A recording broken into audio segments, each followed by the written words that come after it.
कहते हैं राजनीति में सारे नंगे, गिर पड़े तो हर हर गंगे। हाल ही में पाकिस्तान के ऊपर भारत की कार्रवाई का चीन ने बड़ा समर्थन करा था और बड़ा प्रोत्साहित भी करा था। लेकिन अब जो सच्चाई और जो खेल निकल कर आया है वह बिल्कुल ही अलग है, जिसमें चीन के बड़े छिछाले हो रहे हैं। आखिर भारत ने सुरंग में ही ऐसा क्या कर दिया कि पाकिस्तान के भेजे हुए कारिंदों को भागने का मौका नहीं मिला। वहीं दूसरी तरफ डोनाल्ड ट्रंप और जो बाइडेन के बारे में व्लादिमीर पुतिन ने ऐसा क्या कह दिया जो कि अंतर्राष्ट्रीय स्तर पर नया बवाल खड़ा कर रहा है। भारत के खिलाफ चीन और पाकिस्तान की बड़ी साजिश को किस तरह से भारत ने नाकाम किया और इस साजिश के खत्म होने के बाद चीन किस तरह से लीपापोती करने की कोशिश कर रहा है, आइए जानते हैं इन खबरों को विस्तार से। जैसा कि लगभग पूरी दुनिया बाइडेन को बधाई दे रही है, लेकिन अभी तक एक देश ऐसा है और उसके राष्ट्रपति ऐसे हैं जिन्होंने जो बाइडेन को कोई बधाई नहीं दी है। रूस के राष्ट्रपति व्लादिमीर पुतिन ने कहा है कि वो चुनाव के बाद अभी भी जो बाइडेन को अमेरिका का राष्ट्रपति नहीं मानते हैं। हालांकि पुतिन ने यह भी कहा है कि वह अमेरिकी राष्ट्रपति के साथ काम करने के लिए तैयार हैं।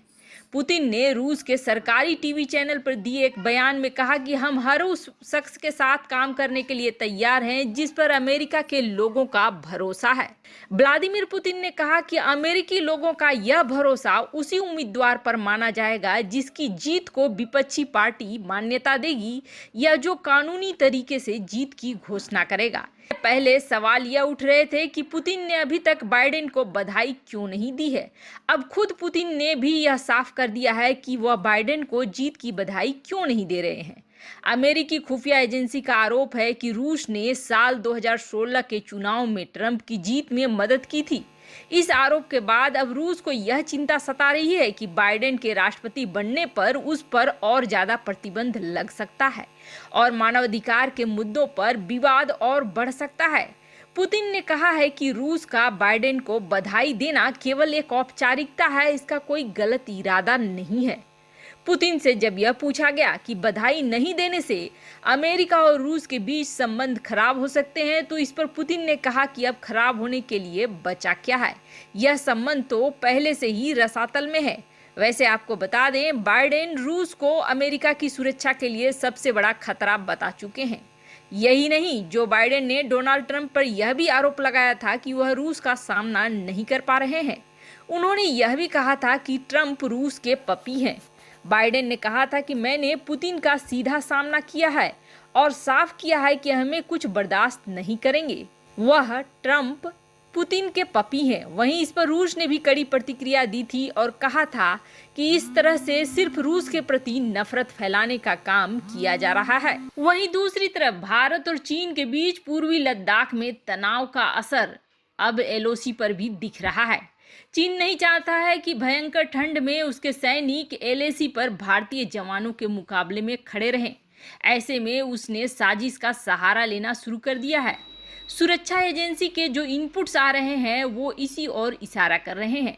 पिछले दिनों जम्मू कश्मीर के नगरोटा में जैसे मोहम्मद की आतंकी साजिश का भंडाफोड़ भी हुआ।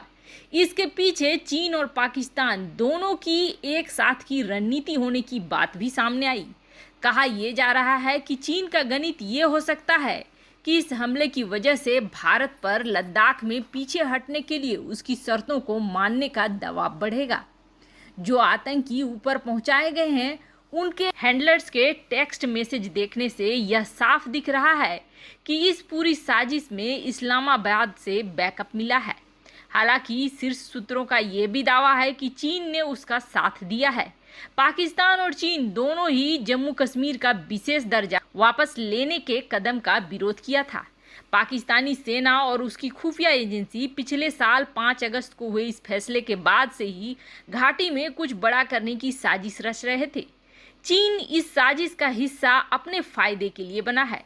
उसकी सोच यह है कि यह हमला भारत को बैकफुट पर ला देगा और वह सीमा से सैनिकों को पीछे हटाने की उसकी शर्तों को मानने पर मजबूर हो जाएगा। पूर्व उपराष्ट्रीय सुरक्षा सलाहकार के अनुसार पाकिस्तान की खुफिया एजेंसी बार बार लोकल नेताओं और भारतीय सुरक्षा बलों को निशाना बनाने की कोशिश में है ताकि पाकिस्तान में विपक्षी दलों से अटेंशन हट सके। साथ ही साथ जम्मू और कश्मीर का मुद्दा दूसरे देशों के नज़र में आए, खास तौर से इस्लामिक देशों के नज़र में। पाकिस्तान में प्रधानमंत्री इमरान खान भारी दबाव में हैं। विपक्षी दलों ने उन्हें चारों तरफ से घेर रखा है। ऐसे में भारत के भीतर आतंकी घटना करके वे ध्यान भटकाने की कोशिश कर सकते हैं। अमेरिका के चुनावी नतीजों ने भी पाकिस्तान के मन को थोड़ा बढ़ा दिया है। उनके अनुसार डीडीसी चुनावों की घोषणा से शायद वो बौखलाए गए हैं। उन्होंने यह भी गुनागणित लगाया होगा कि अमेरिका में जो बाइडेन और कमला हैरिस के रहते हुए जम्मू और कश्मीर में आतंकवाद का स्तर बढ़ाकर वे इसको एक मानवाधिकार का मुद्दा बना सकते हैं। अमेरिका को लुभाने के लिए और एफएटीएफ में बने रहने के लिए पाकिस्तान ने हाफिज और उसके साथियों के खिलाफ ऐसी कार्रवाई की है जो सिर्फ दिखावे भर की है। इस घटना में जो नगरोटा में हुई है, पाकिस्तान का हाथ साफ होने के सबूत भी मिले हैं और एफएटीएफ की अगली बैठक में ये सबूत पेश भी किए जाएंगे, जिसके बाद पाकिस्तान के लिए और भी बड़ी मुश्किल खड़ी हो जाएगी। वैसे आपको बता दें, गुरुवार को इस घटना में चारों को ऊपर पहुंचा दिया गया है। गृह मंत्रालय के अनुसार इनके मूवमेंट का इनपुट मिला था। उनके पास से 11 AK-47 समेत 3 पिस्टल, 29 ग्रेनेड और कई मोबाइल फोन्स भी बरामद हुए थे। इन आतंकियों ने सीमा पार करने के लिए एक सुरंग का इस्तेमाल किया था और यह सुरंग सांबा जिले में निकलती है। अब सीमा पर सेना ने एक बड़ा अभियान शुरू कर दिया है और ऐसे सुरंगों की खोज शुरू कर दी है जो इस तरह की घटना के लिए इस्तेमाल कर सकते हैं पाकिस्तान और चीन की साजिशकर्ता। वैसे जिस तरह से भारत एक्शन पर एक्शन ले रहा है, चीन की हर साजिश नाकाम हो रही है और आने वाले समय में भी चीन की साजिश नाकाम ही होगी। साथ ही साथ पाकिस्तान की साजिश भी नाकाम होगी, क्योंकि भारत टू फ्रंट की लड़ाई के लिए पहले से तैयार है और चीन की रिपोर्टें जो ये साफ साफ कहती हैं कि अगर उसने सीधे तौर पर कोई सीमित लड़ाई भारत के साथ लड़ने की कोशिश करी तो इस वक्त हार उसके दरवाजे पर रखा हुआ है, वह जीत नहीं पाएगा। ऐसे में चीन पाकिस्तान के साथ मिलकर इस तरह की दबाव की रणनीति का खेल खेलने की कोशिश कर रहा है, लेकिन शायद चीन को यह समझ में नहीं आ रहा है कि यह अब पुराना भारत नहीं रह गया है, अब यह नया भारत है। अजरबैजान आर्मेनिया की कहानी भारत के बॉर्डर पर नहीं दोहराई जा सकती है। वैसे आपको क्या लगता है, क्या इस तरह की और सुरंगें हो सकती हैं जो पाकिस्तान या चीन इस्तेमाल कर सकता है भारत के खिलाफ?